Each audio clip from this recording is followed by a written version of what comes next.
Professor Abhijit Sen, distinguished invitees and colleagues.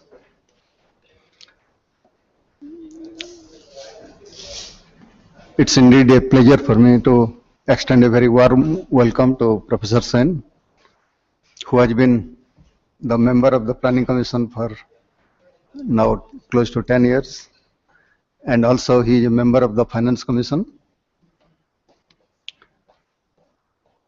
I don't need to introduce him to this audience. He is so much well known among social scientists in India. But still, to say a few words, he holds a PhD from University of Cambridge. And before joining JNU, he had also taught at the University of Sussex, Oxford, and Cambridge. He heads also several high-level committees of the government. And as most of you know, his areas of interest are agriculture, employment, issues in poverty. Welcome you, sir. Now I request him to give the inaugural lecture for. Whatever you prefer.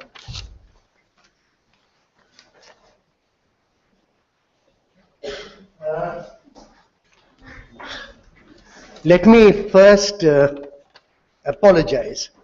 I had forgotten how long it takes from JNU to Delhi University at this time in the morning, and so apologies all for starting late. I don't have a PowerPoint, and since I was asked rather late, I don't have a very clear-cut a clear-cut lecture to deliver in the sense of anything written down. What I will try to do, however, is, I think, try to tap on to the broad theme of this conference, which is growth and social transformation, without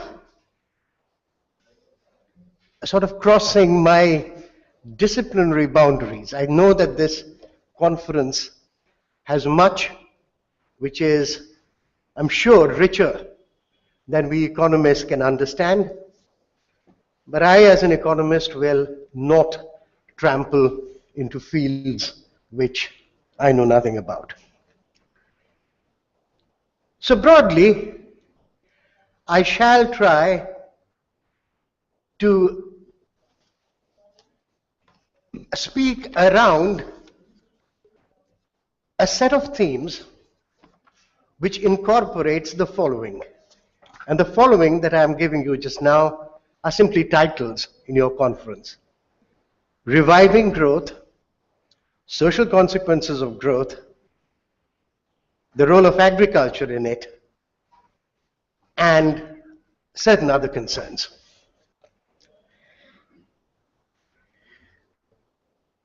I know that I'm talking today, and all of you, whatever your interests, are looking forward to an election which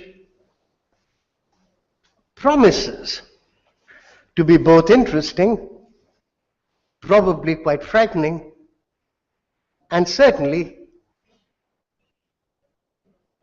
suggesting that there may well be changes in the way the economy has been handled as compared to the 10 years up to now.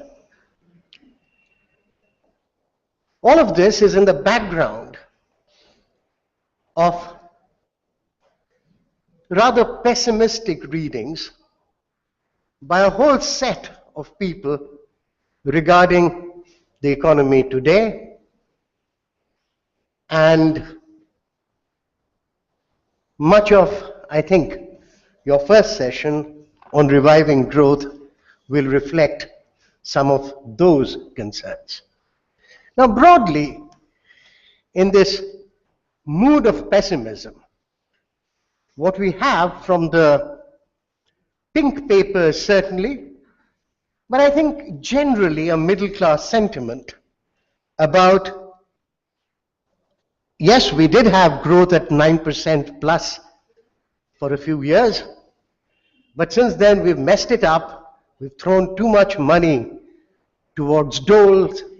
We've not actually invested in hard infrastructure, and that is the real problem of the economy. I think this basic theme is something which is a fundamental theme in the run-up to the election and the discussions regarding the economy at the present moment. I wouldn't say that this is the only theme, and as my subsequent lecture will suggest, that I do see this way of looking at things rather incomplete.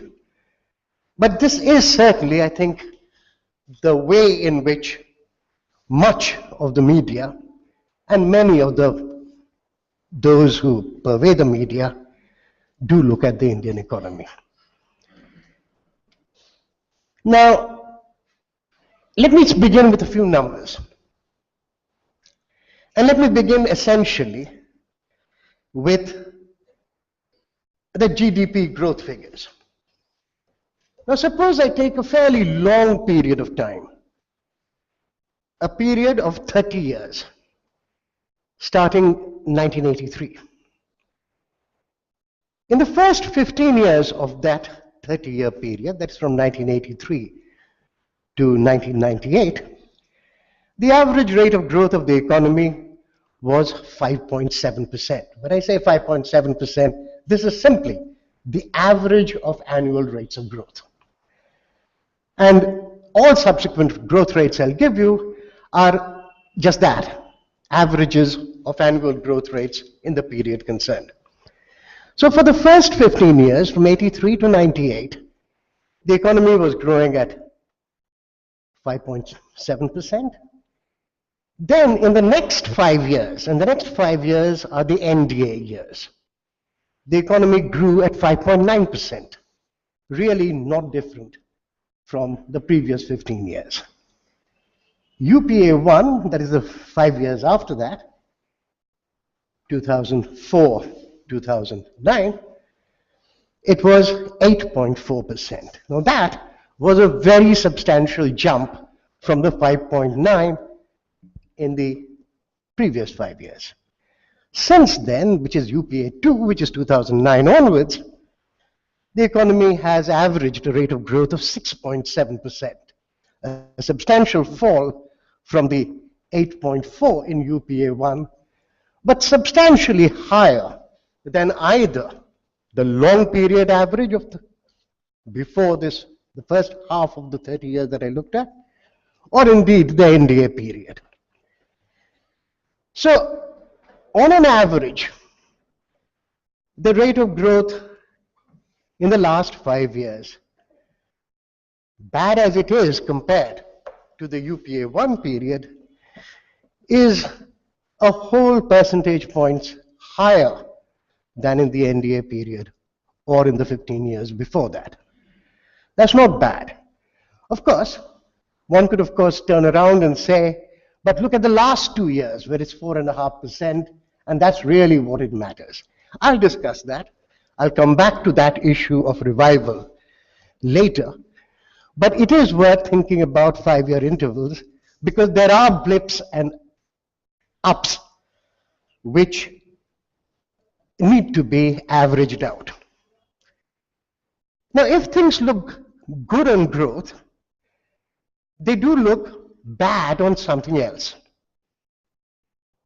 For example, during the NDA period, the rate of inflation had averaged 3.4%. During UPA 1, it averaged 6.2%. During UPA 2, it has so far averaged 7.5%. Now that's inflation sort of increasing over this period. And one could build into this theme, as I will to some extent in what is to come, that some of this inflation is in fact a consequence of growth. Now, having said that, even on inflation, I think what one needs to look and understand is that the 7.5%, which we're so unhappy about, and these inflation figures that I'm giving you are based on GDP deflators. I mean, that's the inflation figure I've taken. The 7.5, the highest, that is the last 5 years, is of course higher than in the previous two periods, UPA 1 or NDA, but it is substantially lower than the inflation figure for the 15 years prior to that. Between 83 and 98, the average rate of inflation, again using the GDP deflator, was 8.9%. I think we all forget how much we had grown used to inflation, how much our ability to accept inflation has declined, and I think perceptions and our aspirations are clearly important in this context. Now, one of the things about inflation, and inflation is clearly one of those things which I think UPA 2 is paying for, is something which, at least in the last 10 years, has been overwhelmingly associated with food inflation. Yes, there have been other sources of inflation, for example, the price of oil, but much of that is beyond the control of the economy.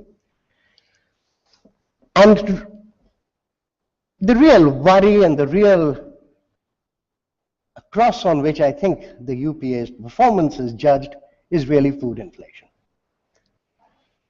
Now, if one is talking about food inflation, and indeed, food inflation has been increasing faster than the inflation figures I've given you, which means that the relative price of food and of agricultural goods in general has increased relative to the price of, say, manufactured goods. Now, if that is the case, one other set of figures that one ought to look at is what's happened to agricultural growth. Because the most common and simple-minded argument for high inflation would be that agriculture is simply not doing well. And indeed, to some extent, this indeed is true. That is, if I take the 15 years from 83 to 98, agriculture, again, annual averages, grew at 3.5%. And in the 15 years since 1998, it has averaged just about 3.1%. Slightly lower, on a higher growth rate. You would expect inflation, so that agricultural growth is down, overall GDP growth is up. You would expect relative prices to shift towards agriculture and be reflected in inflation. So to that extent, the story does sort of gel, but it builds up into issues which I think your conference would need to discuss, or it's at least there on paper, much of what I'm saying. I mean, elements of that will come along. But let me take the 3 periods within the last 15 years. What happened to agricultural growth? Well, in the MDA period, the agriculture, which was growing at 3.5% for 15 years on an average from 83 to 98, just slumped to 2.2%. In UPA 1, it picked up to 3.1%. In UPA 2, it picked up to 4.1%. Now that was a massive pickup in the rate of agricultural growth. And what seems initially to be a fairly easy thing to explain, that is slow agricultural growth, higher overall growth, causing agriculture-led inflation, sort of melts away when one sort of divides the periods in this way. In fact, one easy way of looking at it is to say, what is the ex post elasticity of agricultural growth to overall growth? Now, adjusted for population, the numbers are something like this.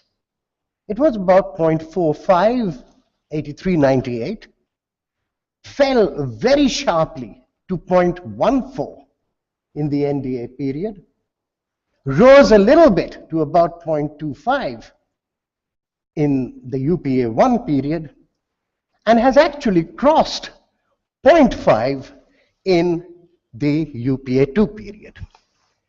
Now, the mystery about all of this is, why did agricultural prices fall so sharply? I mean, the rate of growth of inflation falls so sharply when the agriculture implicit elasticity fell so large between the 15 years to 98 and the 5 years of NDA rule. Something happened. Agricultural growth rate fell. Inflation actually didn't go up, it came down. And similarly, what happened in UPA 2? Agricultural growth jumped up, overall growth went down a little, elasticity went up very sharply, and yet food-led inflation went up. Now again, there is an answer to all of this, and the answer to all of this is the other variable which matters in any of these demand comparisons, and that is the distribution of income. If distribution of income improves, then everything else remaining constant, the demand for food goes up. If distribution worsens, everything else remaining the same, the demand for food goes down. So worse distribution, it would go down, better distribution, demand for food would go up. And I believe to some extent that's precisely what happened, which is that in terms of the worsening of income distribution, you saw a very large amount of that during the period when agricultural growth was slowing down, overall growth was constant, inflation was moderate. That's the NDA period. And the UPA 2 period is a period where, yes, growth was slowing down, but at much higher absolute levels. Agricultural growth was picking up, and yet inflation was going up. And I think this is related to what I had begun with, which is, did we throw away too much money as doles and all sorts of other things which critics would have, which would have improved distribution of income, but they would argue that this is also something which, A, because resources were wasted, slowed down growth, B, because resources were diverted towards the poor, actually increased the demand for food and increased the rate of inflation. Quite possible. But let me now shift a little bit towards some other features of the growth process without which any analysis of the social consequences of growth, which is part of your general theme, are of course not complete. Now, there are two issues other than the inflation issue, which I've already talked about, that go along with growth and are going to be discussed in your seminar. The first has to do with the whole area of employment. if growth is going to deliver relatively equally, not equally, but it'll reach out to people, it'll be inclusive in some sense, then without throwing money in terms of doles or redistributive programs, that will only happen if employment grows fairly substantially. Now, what happened again? Well, the answer is that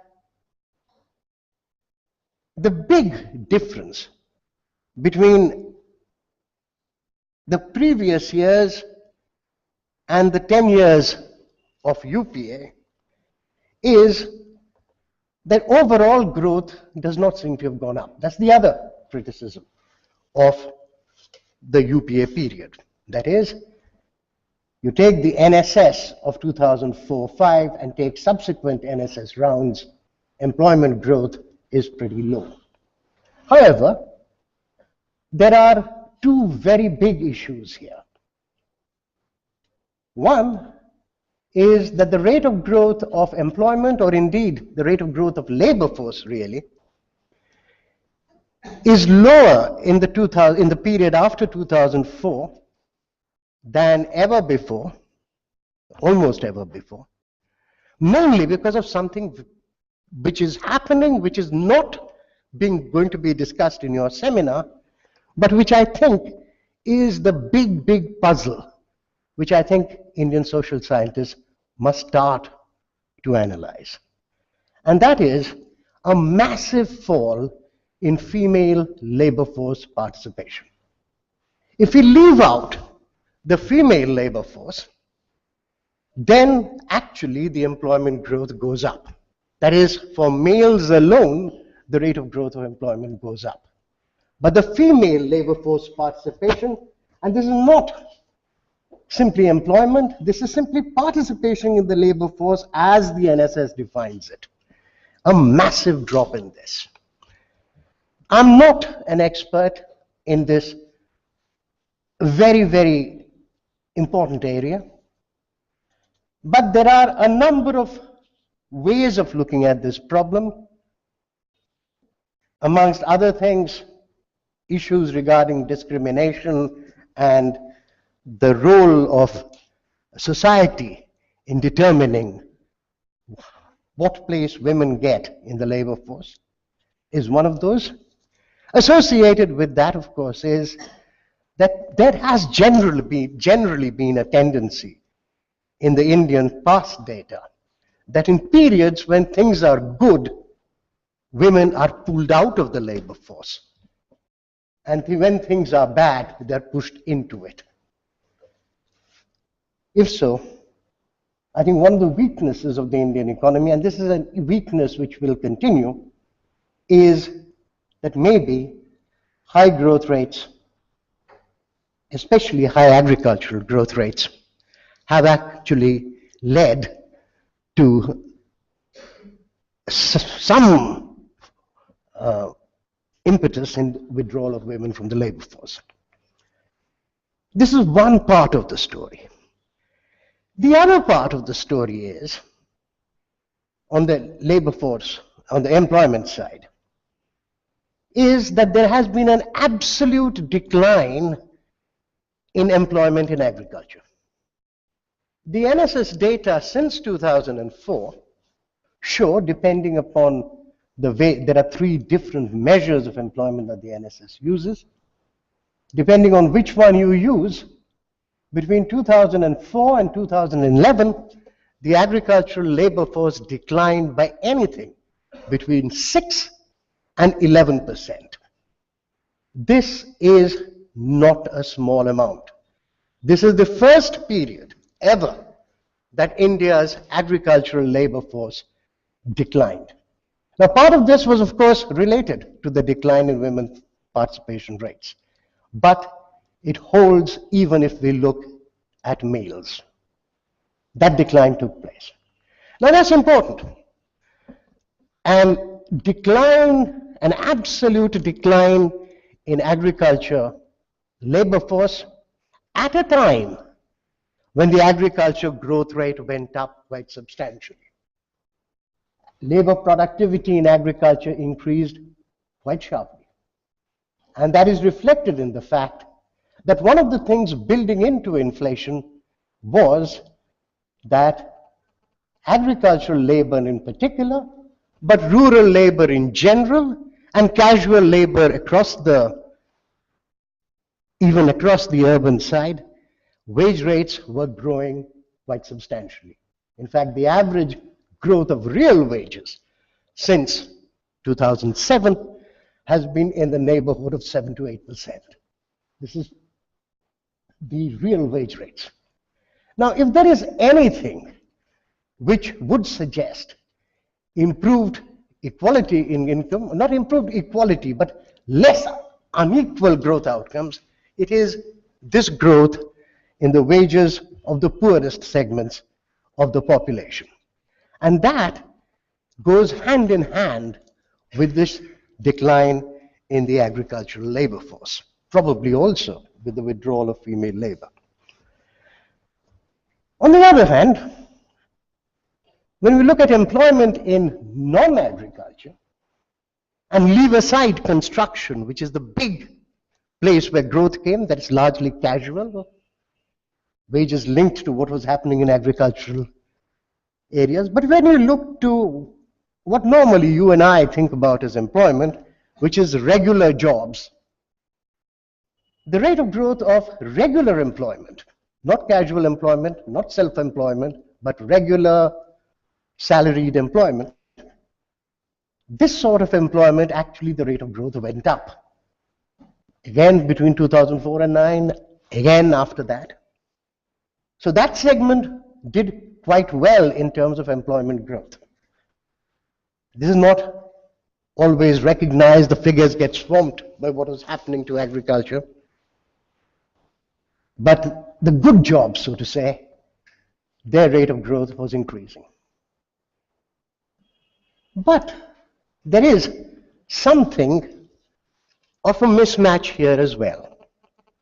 And that mismatch is the following. Most regular jobs are either in manufacturing or in upper-end services.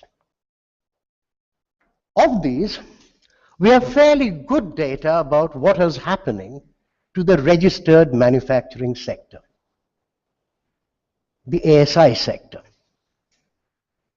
Rate of employment growth up, just like the NSS suggests for regular employment, ASI rate of growth of employment up.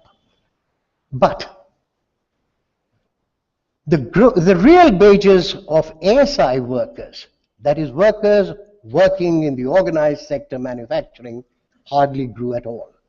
Wage rates everywhere else going up, but hardly any growth in the real wages of workers, not necessarily employees. Leave aside the white collar class of workers in the factory sector, not going up substantially.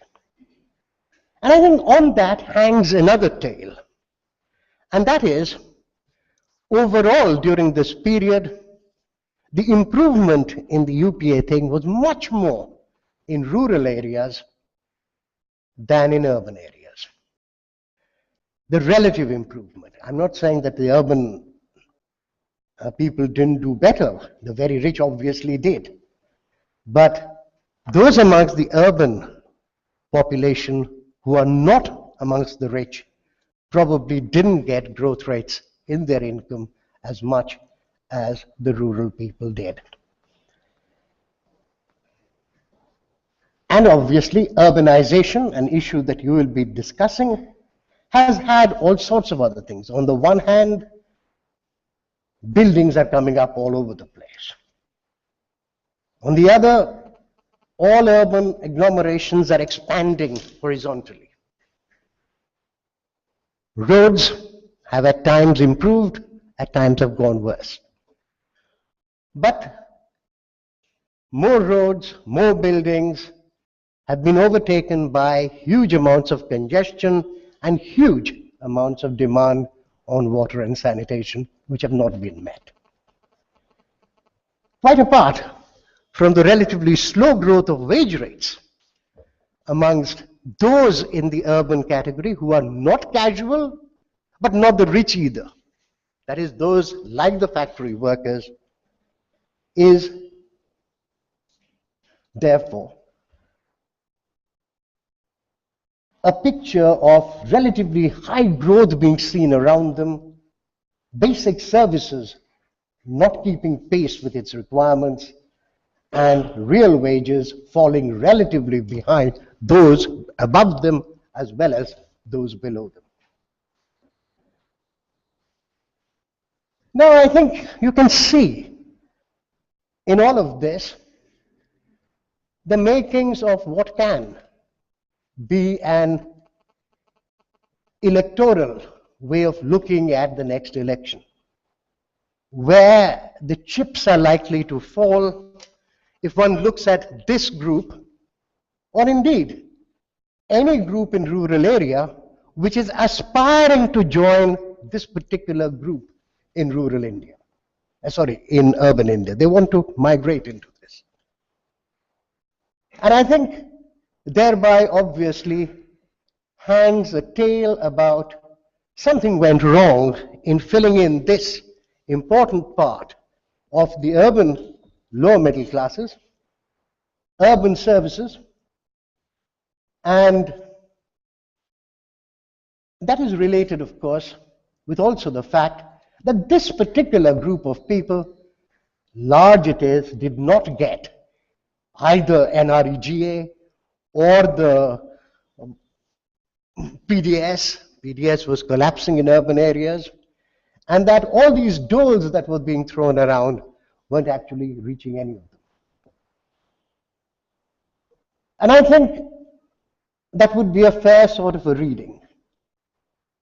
And it would also explain much of what we see around us. But of course, it leaves unsaid what I've also said, which is unprecedented growth in labor productivity in rural areas, a clear sign of declining inequalities, at least within rural areas, and the fact that the agricultural growth rates, at least in the UPA2, were probably the highest in any 5-year period ever. That's probably not true, but it's pretty close to being true. So let me end really by shifting themes to some of the other things that are on the plate for this conference. Amongst the things on the plate for this conference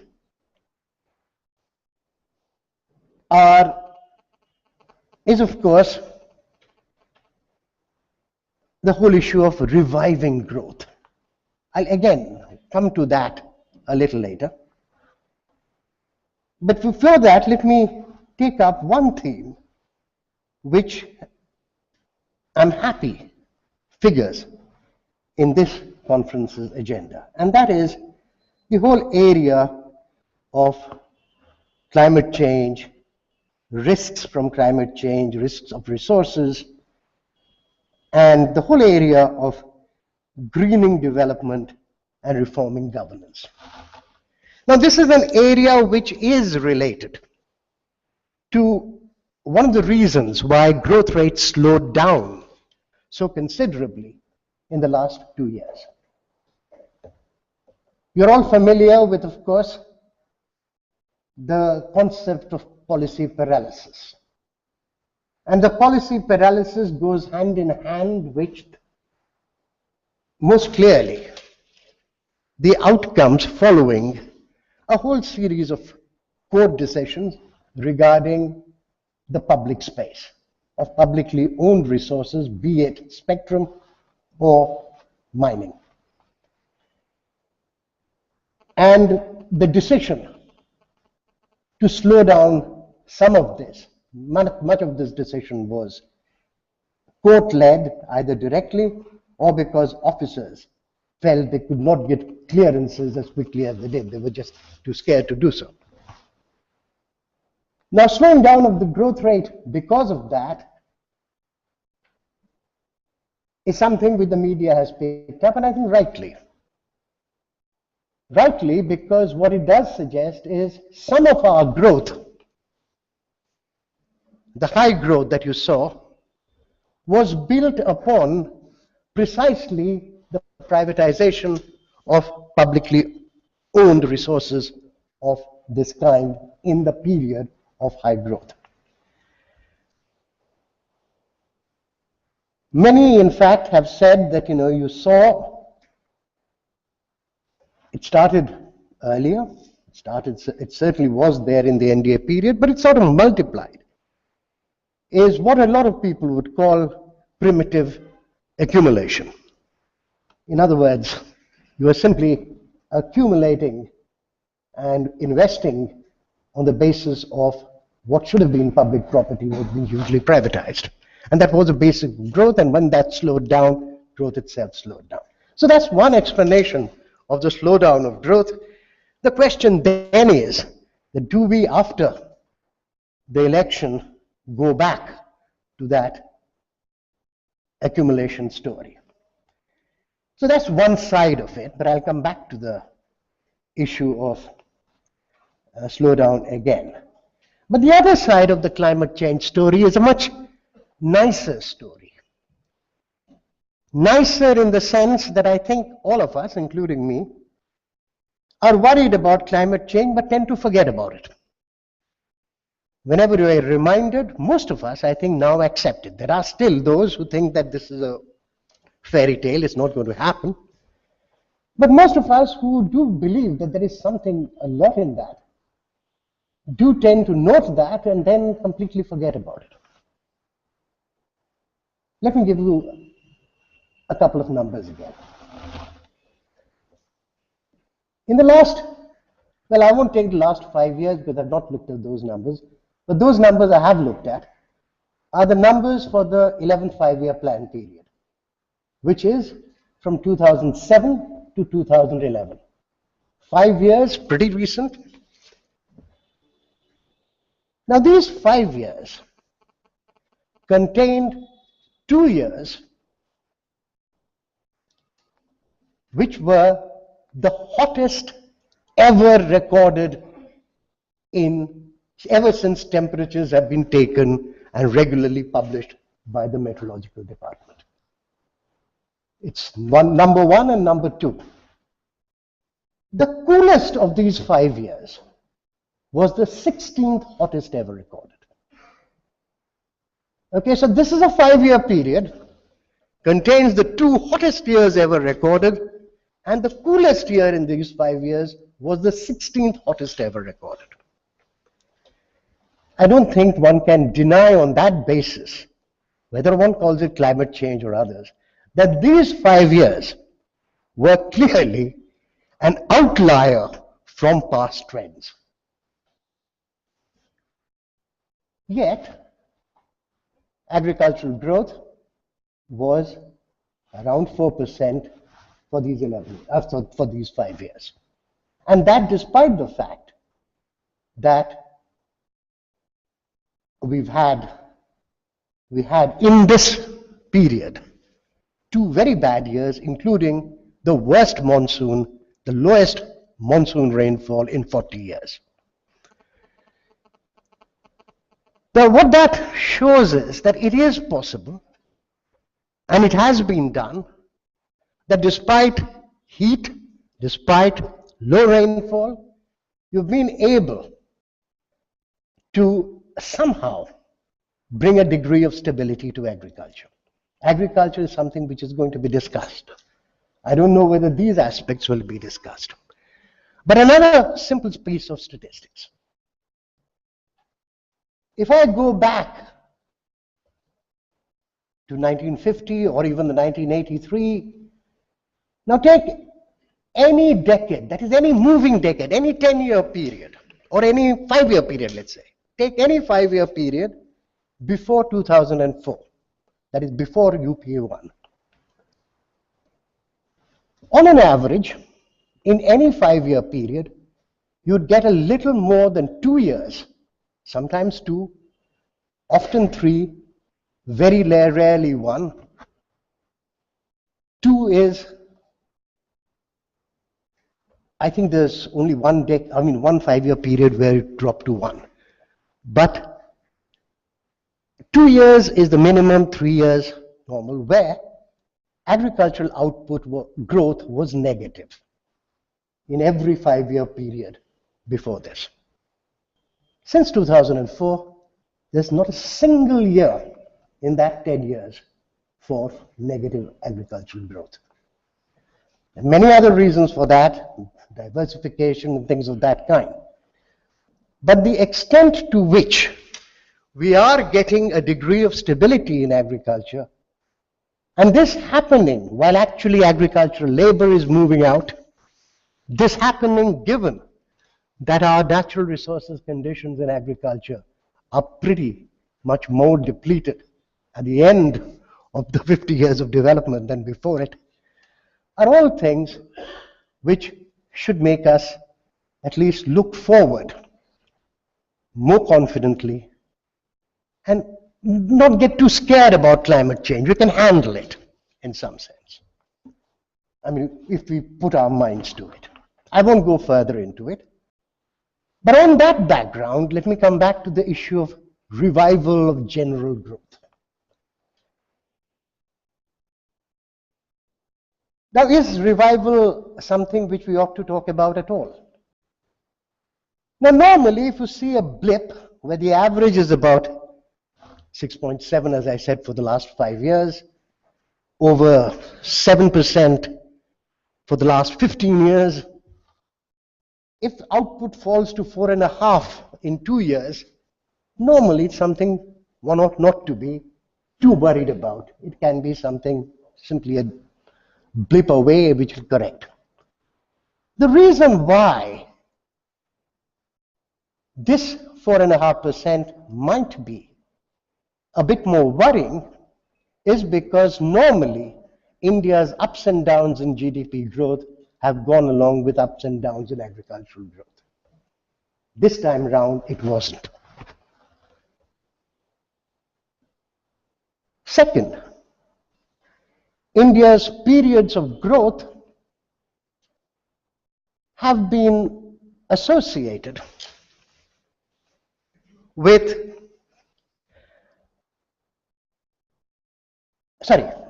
India's periods of low growth have been associated, if not with falling agricultural growth, then with problems either of a balance of payments kind or of, falling investment.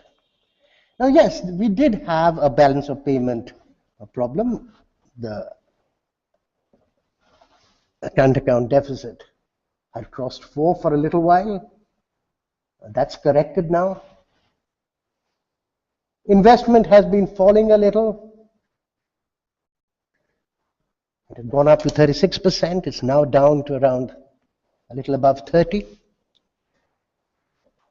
But the important thing is that, and this is the other worrying part about the present 4.5% rate of growth, is that at an investment rate of around 30, you'd expect the economy to be growing at well above 7%. That it isn't suggests that something is going wrong. The ex-post capital output ratio has risen from an average of about 4 to about 6. There's something slowing things down.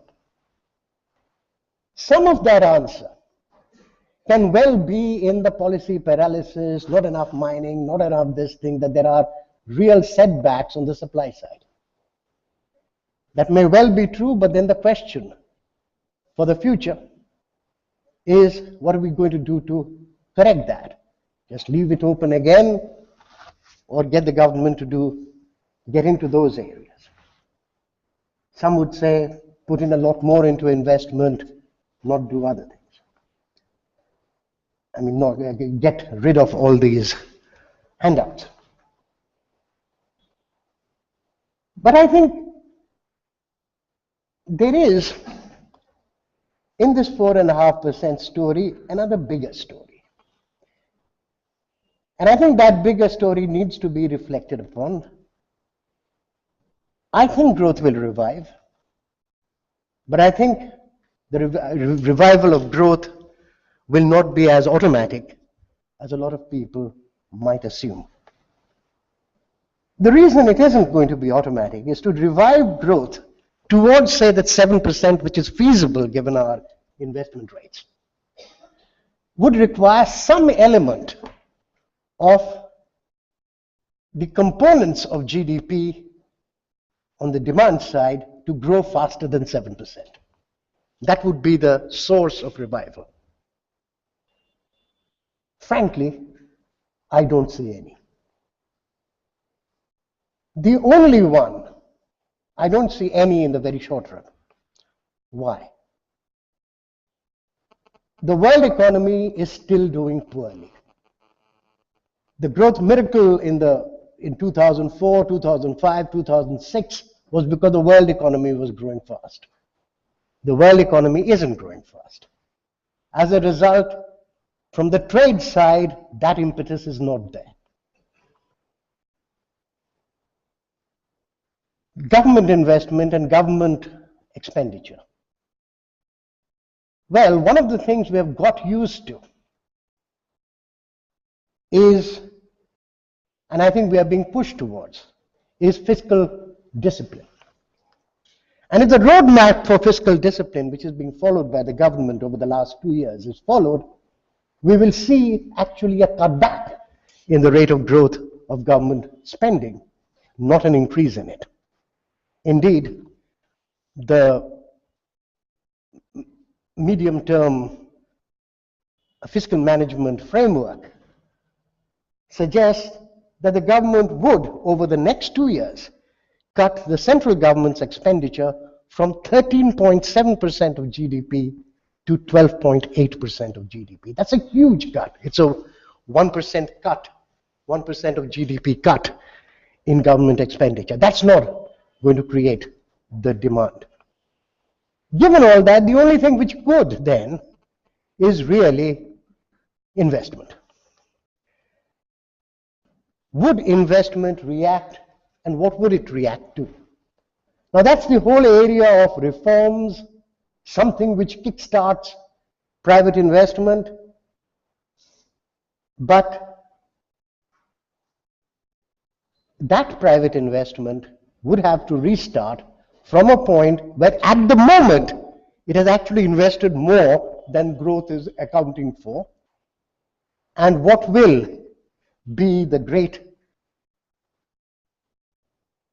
booster which will make people think that if they invest, they will find a market?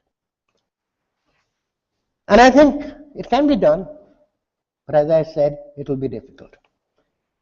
It will be difficult mainly because the role of government seems tied by the fiscal discipline. The fiscal discipline really at the moment says that your fiscal deficit, which had reached 6% in 2009, has been cut to a little over 4% last year, has to be brought down to 3% of GDP in the next 2 years. If this can alter, of course, various things can alter. But if this can't alter, then as I said, you'll just have to wait a little bit for growth to revive. So I'll end finally by asking the question, which I hope the conference will take up, because the conference rightly, I think, addresses many other issues which require higher government spending, not more. For example, the whole area of universal health. One of the things that we had tried in the 11th plan, which we had promised in the 12th plan, was to raise health expenditure from 1% of GDP to 2%. We haven't been able to do it. In fact, it remains at around 1%. It had gone up a little, it's come down. There's been very severe cuts in expenditure of the government over the last 2 years trying to get this fiscal correction. And that's likely to continue Until it continues, I don't see much increase in those other things.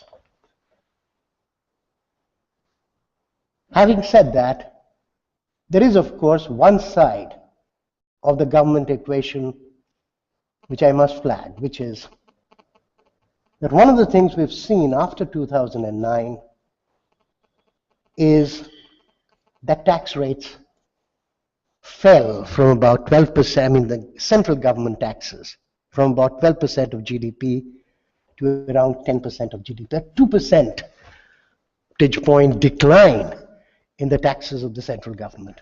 This is revived somewhat to about 10.7 or so, but it's still more than 1 percentage point below what it was in 2007. Unless this is corrected, you're not going to see anything coming from the government side at all as an impetus. You have to depend entirely on the outside reform process to get private investment going.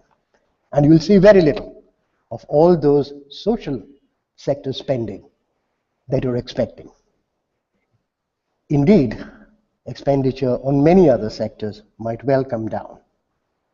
And I think those are the interesting questions that the next government must face, including the issue of how strongly do we believe in this whole notion about the fiscal deficit. Just to end, the fiscal deficit, as I said, had been brought down to 3% in 2007. It went up to a little over 6% in 2009. It's down to about 4%, 4.1% in 2013-14. The highest point, about 6%, is just about the same what the UPA government had inherited in 2004. So from there, do we need that 3% correction? We probably do need some correction, but, and this is of course an economist's argument, is a fiscal deficit ratio the best indicator to what after all we need to control? And that is the degree of openness to debt. Isn't debt GDP or debt tax ratios better indicators of those? If so, those are substantially better today than it used to be for a long time. They're probably better now than ever. Well, I'll end this. There's a lot in it, in what I've said, which can be taken as pessimistic. I hope there's a lot in it also, which is optimistic.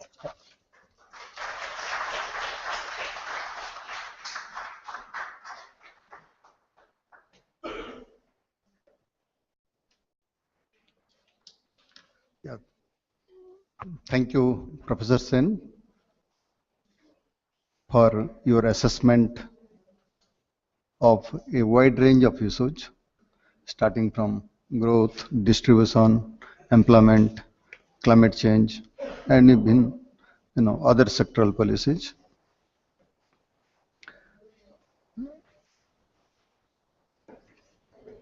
And the kind of growth rate that Professor Sen has assessed, obviously such large scale growth rates changes several things in society. It is not just in economic sphere, but in the sphere of social organization, in the health sector, in the environmental sector. It also makes us face new challenges in water management or in urbanization. And it is from this perspective that we had organized this seminar or conference on growth and social transformation. And we thought all these issues to some extent are related. It is not only growth that affects the other sectors, but The changes in the other sectors also affect growth. The social aspirations are changing.